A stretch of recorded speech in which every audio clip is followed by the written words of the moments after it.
A tourist at the Colosseum in Rome told his son, "See, the Romans' big mistake was the lions. It's a huge liability issue. If they had just used animatronics like at Disney World, they'd get the same crowd excitement without all the lawsuits and the risk of a gladiator getting mauled. It's just a smarter, safer business model." My history professor told us about a student who argued that the entire American Civil War could have been avoided. His solution: Lincoln should have just offered the South a better tax incentive package to stay in the Union. Every state has an exit clause. You just have to make it financially unappealing for them to use it. While watching a documentary on the construction of the pyramids, my brother-in-law scoffed and said, "All that slave labor for a tomb. What a waste of manpower. The pharaohs should have invested that workforce into building a national highway system. Good infrastructure benefits everyone, not just one dead guy in a fancy triangle."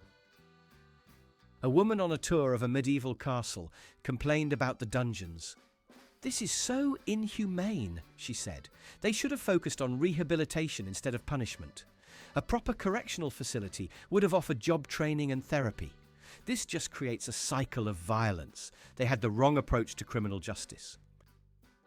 Overheard at a Pearl Harbor memorial. "The real failure here was a lack of communication. Roosevelt should have just called the Japanese emperor on the phone, man to man, and worked out a trade deal. All this could have been avoided with a simple, direct conversation instead of relying on ambassadors and memos." A man in a museum looking at a display of ancient Greek pottery said, "The designs are okay, but their marketing was terrible. They should have put a famous athlete's face on them, like a Greek Michael Jordan. They could have sold so many more vases if they'd understood the power of celebrity endorsement." My classmate insisted that Joan of Arc's trial was handled all wrong. Her first mistake was not having a good lawyer, she said. A decent attorney would have argued temporary insanity due to religious fervour and gotten her a reduced sentence. She tried to represent herself, and that's always a disaster. A tourist in Athens was looking at the ruins of the ancient agora. "This is what happens when you don't have a proper zoning board," he announced. "You've got temples next to shops, next to government buildings. It's a mess. They should have had separate districts for commercial, residential, and religious activities." My uncle's take on the Boston Tea Party. Destroying private property is never the answer. A much more effective protest would have been a well-organised boycott with a catchy hashtag. They could have influenced British policy through economic pressure instead of just throwing a big, messy tantrum in the harbour. At the site of the Battle of Hastings, an American tourist explained to his wife, "The Saxons lost because they fought on foot. A huge tactical error. They should have invented the tank.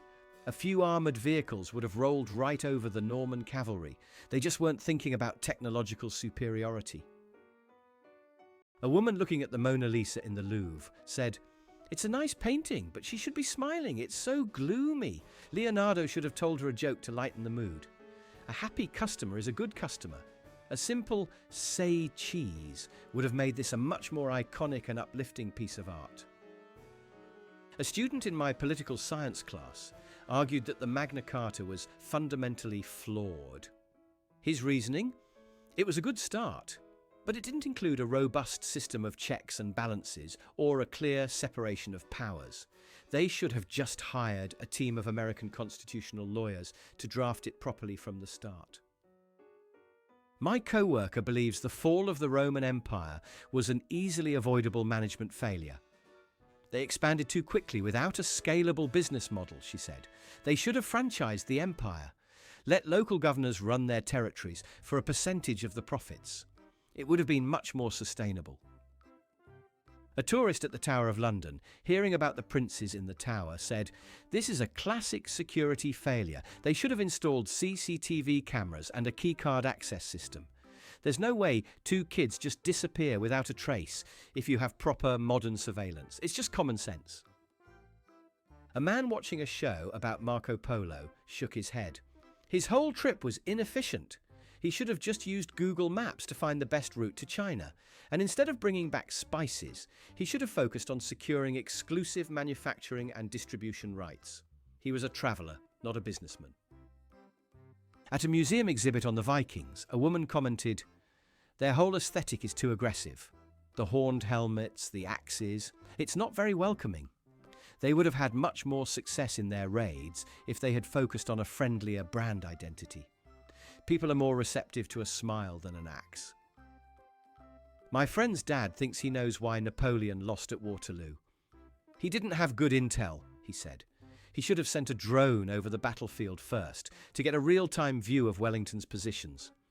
Going into a fight that big without aerial reconnaissance is just poor planning."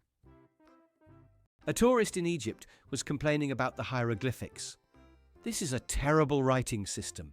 It's too complicated. Why didn't they just invent a simple 26-letter alphabet like we have?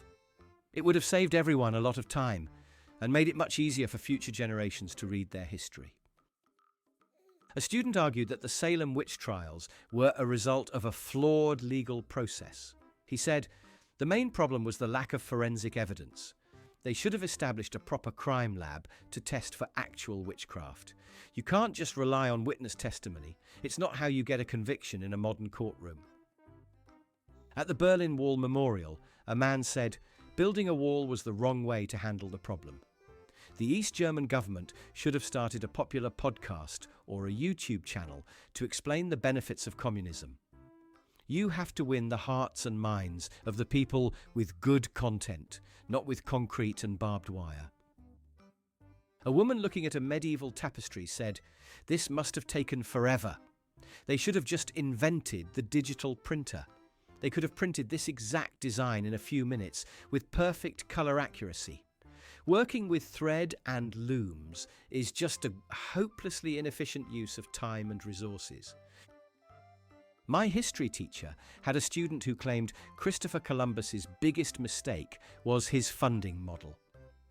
"Relying on royal patronage is too risky," the student said. "He should have crowdfunded the voyage on a platform like Kickstarter. He could have offered different reward tiers, like naming a discovery after a major backer."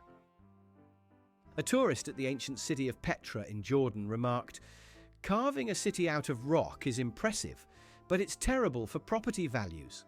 There's no room for expansion or renovation. They should have used modern construction techniques with steel and concrete. It would have given them more flexibility for future development." A man watching a documentary about the Spartans at Thermopylae said, 300 guys, that's it. That's not a defence, that's a publicity stunt. They should have hired a massive private mercenary army. You can't win a war by being cheap. You have to be willing to invest in the manpower needed to get the job done right." My aunt believes the Great Fire of London in 1666 was caused by a failure to adhere to building codes. She said, "All those wooden houses packed together was a disaster waiting to happen. They needed a city inspector to enforce fire safety regulations, like having sprinklers and fire extinguishers in every home." A tourist at the Vatican, looking at the Sistine Chapel ceiling, said, "Michelangelo's mistake was painting it himself. He should have outsourced the boring parts to a team of interns. As a manager, you have to learn to delegate. He could have finished in half the time and focused on the more important figures." A student in my class argued that the Prohibition era in the US was a failure of marketing. "They should have just rebranded alcohol as a health drink," she said, "like a glass of wine for your heart. If they had focused on the wellness benefits instead of banning it, they wouldn't have had all that crime." At a museum, a man looking at an early map of the world said, "This is all wrong. The continents are the wrong shape and in the wrong place. The cartographer should have just used a GPS satellite to get an accurate image. There's no excuse for this level of inaccuracy, even back then. It's just sloppy work." A woman on a tour of Shakespeare's Globe Theatre said, "The acoustics in here are terrible, and the seats are uncomfortable. Shakespeare should have invested in a proper sound system and some cushioned seating. You can't expect to attract an audience if you don't provide a comfortable and professional viewing experience." My friend's dad insists the dinosaurs went extinct because they had a bad business plan. He says they were too big, consumed too many resources, and couldn't adapt to market changes. A smaller, more agile business model would have survived the asteroid. It's the same reason a small tech startup can outmaneuver a big corporation.